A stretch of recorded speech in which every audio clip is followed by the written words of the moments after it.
हमारे धर्म में स्वर अर्थात वराह का उल्लेख विष्णु पुराण और भगवत पुराण, स्कंद पुराण, मत्स्य पुराण और ऋग्वेद मंडल एक सूक्त 6 में उल्लेख मिलता है।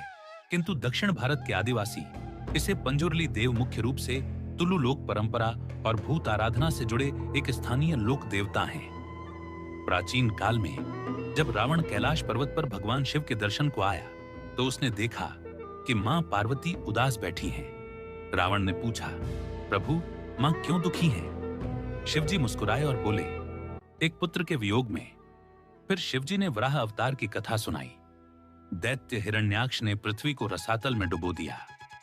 भगवान विष्णु ने विशाल सुअर रूप धारण किया, राक्षस का वध किया और दांतों पर पृथ्वी उठाकर जल से बाहर निकाला।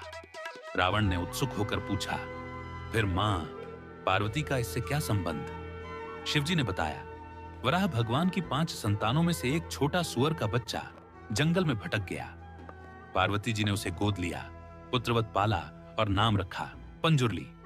बड़ा होकर वह कैलाश की रक्षा करता था। एक दिन पंजुरली कैलाश से दक्षिण भारत चला गया। वहां उसके शरीर में खुजली हुई तो क्रोधित होकर उसने आदिवासियों के जंगल, पेड़ पौधे और फसलें नष्ट करनी शुरू की। दक्षिण के तुल्लु आदिवासी, जो बड़ा देव शिव की पूजा करते थे, मदद मांगने लगे। शिवजी कैलाश से दक्षिण की नदी किनारे उतरे और त्रिशूल से पंजुरली पर प्रहार करने लगे। तभी नंदी ने पार्वती को खबर दी। मां दौड़ी और चीखी, स्वामी इसे माफ कर दो, ये मेरा पुत्र है। शिवजी ने त्रिशूल रोक दिया और पंजुरली से कहा, आज से तुम दक्षिण में रहकर यहाँ के जंगल, कृषि और लोगों की रक्षा करोगे। पंजुरली मान गया। मां पार्वती पुत्र वियोग में दुखी थी, पर अब वह देवता बन गया।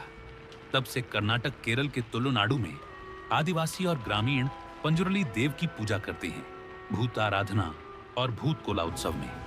ये वराह अवतार का स्थानीय रूप है, जो पुराणों में नहीं, लोक परंपरा में जीवंत है। हाल की कन्नड़ फिल्म कांतारा ने उनके कोला नृत्य को दुनिया दिखाया और पंजुरली की चर्चा चारों ओर फैल गई। ये कहानी पौराणिक और लोक कथाओं का मिश्रण है। सुने, महसूस करें। एपिक शॉर्ट स्टोरीज में ऐसी और कथाएं आती रहेंगी।